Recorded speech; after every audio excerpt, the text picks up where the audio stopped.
Nama saya Pauline Morel Titiheru, NIM 71 2018 140. Saya Imas Karanhaku, NIM 71 2018 1. Saya Chandra Andika Pranata Tarigan, NIM 71 2018 214. Saya Felsi Milianti Diti, NIM 71 2018 237. Bagaimana kalian memahami makna agama di dalam agama-agama Timur? Pemahaman agama di dalam agama-agama Timur ialah suatu proses kehidupan. Mengapa agama dijadikan suatu proses kehidupan? Hal ini dikarenakan agama dipahami sebagai suatu refleksi dari pola perilaku kehidupan manusia sehari-hari dalam menjalani kehidupannya serta dalam menghadapi segala tantangan di dalam kehidupannya. Di dalam agama-agama Timur, agama bersifat adaptif dan dinamis, mengingat agama-agama Timur sangat memperhatikan konteks di mana ia berada. Keberadaan agama yang bersifat adaptif dan dinamis sangat menguntungkan agama dalam merespons segala tuntutan perubahan yang terjadi. Memang agama bersifat adaptif dan dinamis, tetapi sifat agama yang seperti ini boleh dilakukan asal tidak menghilangkan dasar-dasar yang sudah tertanam di dalam agama. Jadi, berdasarkan pemahaman yang sudah dijelaskan sebelumnya, kami kelompok dapat mengatakan bahwa agama di dalam agama-agama Timur dapat juga dikatakan sebagai gejala sosial yang selalu merespon tuntutan manusia dalam menghadapi kehidupannya dan dalam menghadapi segala tantangan di kehidupannya. Menurut kalian, apa esensi dari peradaban Timur? Esensi dari peradaban agama-agama Timur ialah terletak pada keinginan. Yang pertama ialah penerimaan keinginan. Bagi agama-agama Timur, keinginan adalah sumber masalah dan sumber frustasi. Oleh karena itu, untuk mencapai keselamatan, maka manusia harus menyediakan keinginan. Dan yang kedua adalah pengelolaan keinginan. Keinginan adalah hal yang dapat diterima dan berjalan secara wajar dan alamiah. Oleh karena itu, kita dapat simpulkan bahwa ada keinginan-keinginan yang perlu untuk dilakukan dan ada keinginan-keinginan yang tidak perlu untuk dilakukan atau ditiadakan. Bagaimana analisis kelompok terkait topik Wu Wei jika dikaitkan dengan 6 poin relevansi agama-agama Timur? Mengenai Wu Wei, kami kelompok mengartikannya sebagai keheningan yang bernilai.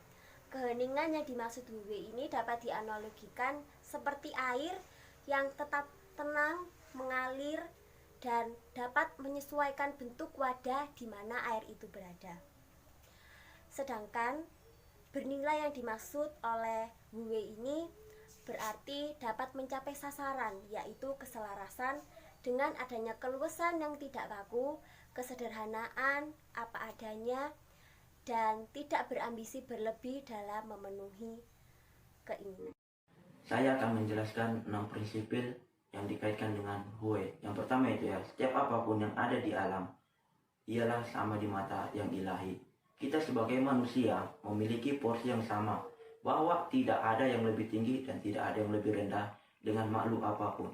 Dan Hui mengajarkan hidup yang tidak harus berlebihan, tidak harus menonjolkan diri, tidak memamerkan suatu karya, namun dibalik semua tindakan ini mampu menghasilkan akhir yang terbaik. Sang ilahi ada pada segala yang ada. Ia menggerakkan dan mendorong hati, mampu melakukan sikap hidup keheningan yang bernilai. Dan yang kedua ialah pentingnya respon kita terhadap sang ilahi. Yang kedua itu ialah setiap gerak yang kita lakukan merupakan campur tangan sang ilahi. Hal ini adalah mutlak dalam kehidupan kita. Kita sebagai makhluk yang merupakan ciptaannya seharusnya memiliki respon atas apa yang dilakukannya terhadapnya. Hal itu ialah merupakan hal suatu tindakan yang tidak berlebihan juga dan tidak memamerkan. Oleh karena itu, sebab itu gerak hidup yang kita lakukan semestinya mencerminkan sikap hidup atas nilai sebuah ajaran yang diinginkan sang ilahi.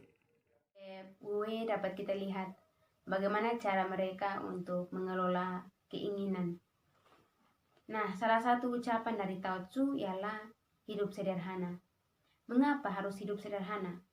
Karena dengan hidup sederhana, manusia akan mampu untuk mengontrol, manusia akan mampu untuk menahan, dan manusia akan mampu untuk membatasi keinginan-keinginan yang ada.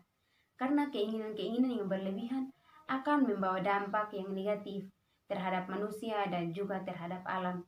Mengingat kembali bahwa alam dan manusia adalah merupakan kedua hal yang tidak dapat dipisahkan dan kedua hal yang saling melengkapi antara satu dengan yang lain. Sehingga hidup, sikap, kerendahan hati juga ditekankan di dalam konsep ini. Bagaimana manusia untuk bisa melihat keadaannya sebagai satu pelengkap untuk tidak bisa dipisahkan dari kehidupan manusia. Dan salah satu cara untuk mendapatkan kebajikan ialah dengan cara meniadakan ambisi, keinginan yang berlebihan. Poin relevansi yang keempat ialah tentang keseimbangan dikaitkan dengan topik Wu Wei. Di dalam Wu Wei dikatakan bahwa seseorang harus memiliki sifat yang wajar dan tidak berlebihan. Nah, menurut saya hal ini sangat berkaitan dengan konsep keseimbangan di dalam agama-agama timur, di mana menekankan bahwa sesuatu yang berlebihan dan berat sebelah akan menimbulkan hal yang tidak baik. Jadi, dapat saya simpulkan bahwa kata sikap wajar di sini adalah sesuatu yang harus seimbang dan tidak berat sebelah, supaya hasil yang diterima pun akan baik. Jika dikaitkan dengan tindakan keagamaan Wu Wei, bagaimana seseorang tanpa memperlihatkan perbuatan-perbuatan baiknya kepada orang lain, tetapi melakukan hal-hal yang lebih positif dan akan menjauhkan diri dari persepsi orang lain dengan sebuah kesombongan keberhasilannya. Poin relevansi agama-agama timur yang keenam berkaitan dengan merayakan keberagaman. Kaitannya dengan Wu Wei adalah pencapaian tujuan, yaitu keselarasan. Berangkat dari pandangan bahwa adanya keluasan yang tidak kaku dari Wu Wei, maka ibarat seperti air yang dapat menyesuaikan bentuk wadah di mana tempat air itu berada tanpa meninggalkan isi dari air itu sendiri. Begitupun dengan perbedaan, sesuatu yang lain atau berbeda tetap diterima dan diakui, namun tetap pada identitas awal atau menjadi diri sendiri. Sehingga dengan begitu, maka tujuan mencapai keselarasan akan dapat tercapai. Jelaskan secara pribadi hal yang membuat kalian terkesan setelah belajar agama-agama timur. Satu hal yang menginspirasi saya dari agama-agama timur adalah saya memahami bahwa perbedaan menjadi suatu titik puncak atau final. Karena dalam agama-agama timur, perbedaan bukan untuk dipermasalahkan, tetapi perbedaan justru malah dirayakan. Karena perbedaan itu sebagai wujud pengakuan atau penerimaan sebuah nilai dan juga pemeliharaan sebuah nilai. Dan pada dasarnya manusia ataupun setiap makhluk hidup yang lain itu memiliki esensi yang ilahi di dalamnya, sehingga saya dapat belajar bahwa saya menjadi lebih bijaksana memperlakukan semua makhluk hidup yang di sekitar saya, karena manusia bukanlah satu-satunya makhluk hidup yang istimewa. Baru yang saya dapatkan dalam mengikuti mata kuliah agama-agama timur ialah pentingnya memahami keselarasan antara alam, manusia, dengan ilahi tanpa harus serta melihat objektif yang dimana diantara salah satu dari hal berikut ini yang lebih tinggi.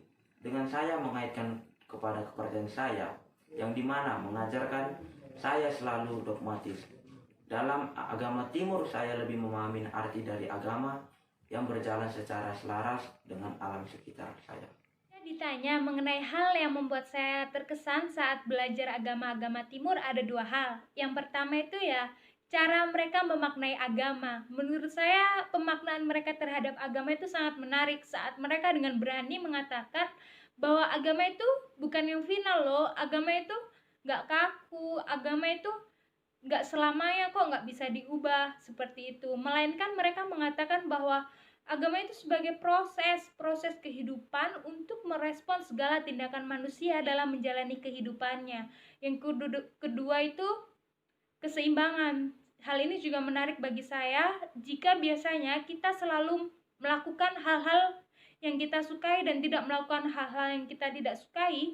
Sebaliknya di agama-agama timur malah kita diajarkan untuk hey, itu selaras, kita harus melakukan itu bersama-sama dan seimbang seperti itu, tidak menghilangkan salah satunya, sebab perbedaan itu memang selalu ada dan itu terjadi secara alamiah. Kita tidak dapat menghilangkannya, malah kita harusnya melakukan itu secara bersama-sama dan menyeimbangkannya.